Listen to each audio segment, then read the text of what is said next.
Serial मन सुंदर में यहाँ पे गोलू आ जाता है कार्टून वाली टी-शर्ट पहन के और चेन पहनाता है, गिफ्ट देता है, मना करता है दिव्यम फिर भी दे देता है सोने की चेन। और वहाँ से कविता देखकर आ जाती है, डायरेक्ट नहीं बोलती लेकिन गोलू को चिल्लाने लगती है।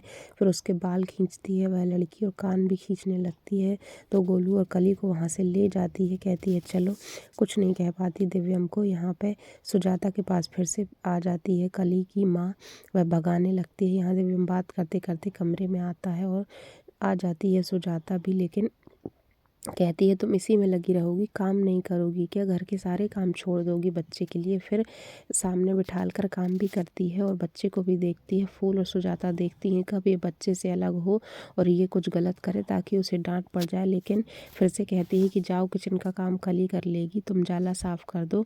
तो वह उसको लेके जाला साफ़ करती है। बाद में कमरे में चली जाती है तो उससे पोछा लगाने के लिए बोलती है कि फ़िनाइल का पोछा लगा देना।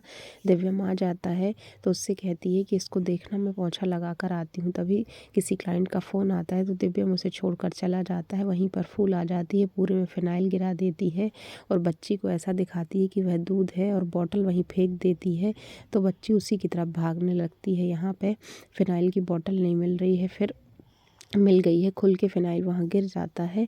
दिव्यम देखता है कि ये किसने गिराया है, वह उसी तरफ जाती है। राधिका को लगता है कि देख के आती हूँ एक बार, कहीं कुछ हुआ तो नहीं। जैसे ही दिव्यम कमरे में आता है वह खेल रही होती है, उसे लगता है दूध से खेल रही है, लेकिन फिर खुशबू से समझ जाता है फ़िनाइल है। ज़ोर से राधिका को चिल्लाता है, उसके हाथ पैर धुलाता है और कहता है तुमने फ़िनाइल पूरे में क्यों गिराया है। सारे घर वाले इकट्ठा हो जाते हैं, उसे चिल्लाने लगते हैं और कहते हैं बच्चे की परवरिश अच्छे से नहीं कर सकती तो इसे वापस दे आओ, और तुम्हारा ध्यान कहाँ रहता है, हमने भी बच्चे पाले हैं, काम करती हो या फिर उसे संभालती हो, दोनों तुम एक साथ नहीं कर सकती।